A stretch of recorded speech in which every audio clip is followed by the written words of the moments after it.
Good morning बच्चों।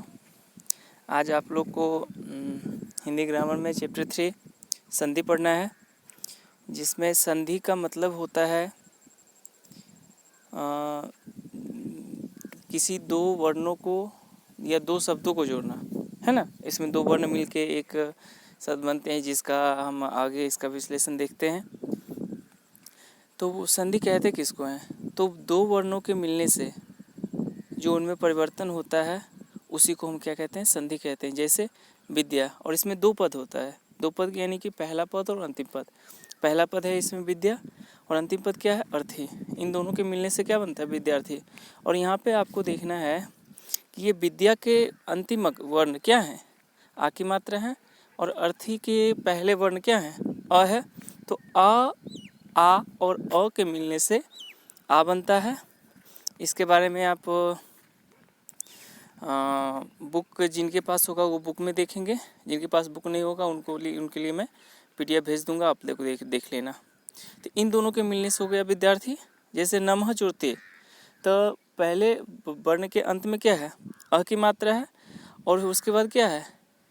अ की मात्रा है कि ए की मात्रा है ना। इन दोनों के मिलने से क्या बनता है? नमस्ते। तो इसमें हम देखेंगे कि पहले वर्ण के अंत में आ की मात्रा है, और दूसरे अक्षर यानी कि अंतिम अक्षर के प्रारंभ में क्या है? ए की मात्रा। तो इन दोनों के मिलने से क्या बनता है? नमस्ते। फिर उसका अगला एग्जाम्पल है नर जोड़ इस। तो पहले वर्ण शब्द के अंत में क्या है? अ की मात्रा, और दूसरे यानी कि अंतिम शब्द के अंत में प्रारंभ में क्या है? बड़ी की मात्रा। इसके मिलने से अ और बड़ी ई के मिलने से क्या बनता है? ए बनता है। वो जो है आपको क्या कहते हैं, वो PDF भेजूंगा ना, उसमें लिखा हुआ है, आप उसको देख लोगे। अब हम लोग देखेंगे कि संधि के भेद कितने होते हैं। तो संधि के 3 भेद होते हैं। पहला है स्वर वर्ण।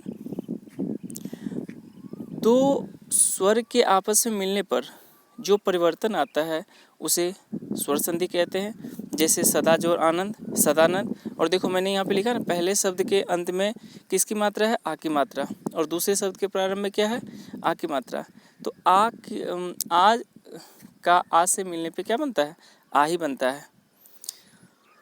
अब है स्वर संधि के 5 भेद होते हैं। पहला है दीर्घ संधि, दूसरा है गुण संधि, तीसरा है वृद्धि संधि, चौथा है यन संधि, पांचवा है आयादी संधि। और दीर्घ स्वर के कॉलम में ब्रैकेट में दिया हुआ है आ की मात्रा, बड़ी की मात्रा और बड़ी ओ की मात्रा। यानी कि इन सब के मिलने से जो एक नया शब्द का निर्माण होता है, उसमें प्रायः जब दीर्घ संधि होगा तो उसमें केवल आ की मात्रा, बड़ी की मात्रा और बड़ी ऊ की मात्रा का प्रयोग होगा। उसी तरह से गुण संधि जब होगा उसमें ए की मात्रा, ओ की मात्रा और अर इसका प्रयोग होता है।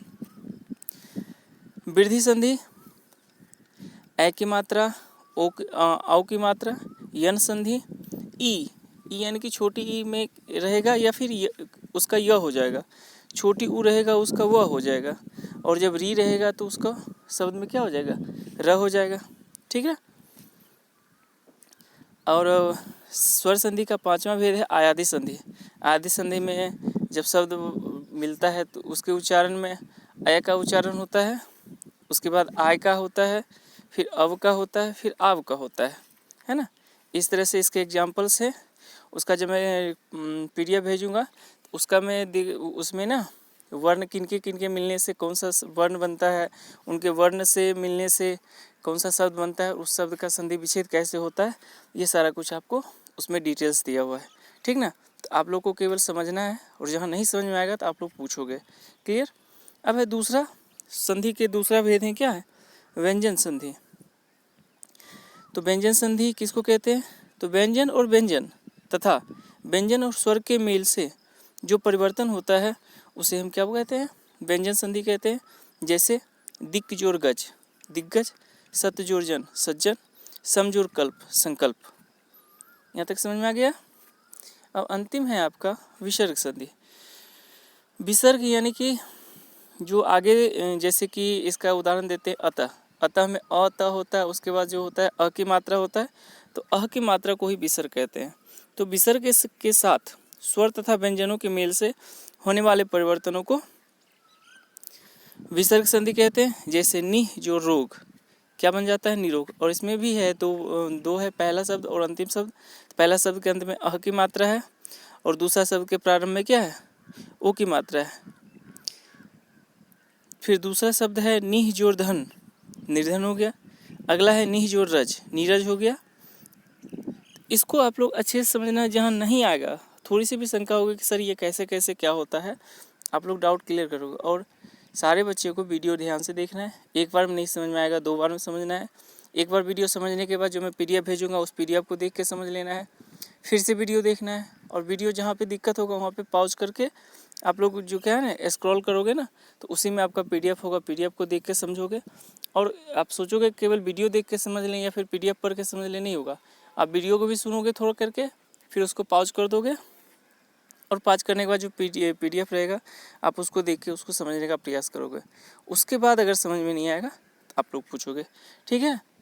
तो आप लोग को बार बार कहा जाता है वीडियो देखो, लेकिन आप लोग वीडियो ध्यान से नहीं देखते हो। ध्यान से देखो, जो समझ में नहीं आएगा उसको PDF में देखो, और वीडियो PDF के बाद जो नहीं समझ में आता वो पूछना है।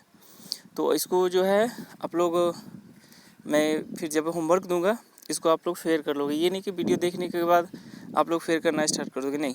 वीडियो देखना है, समझना है, आपके पास टाइम है, और समझने के बाद क्या करना है, आपको पूछना है, ठीक है। तो ये आई होप कि आप सबको समझ में आ गया होगा। Thank you.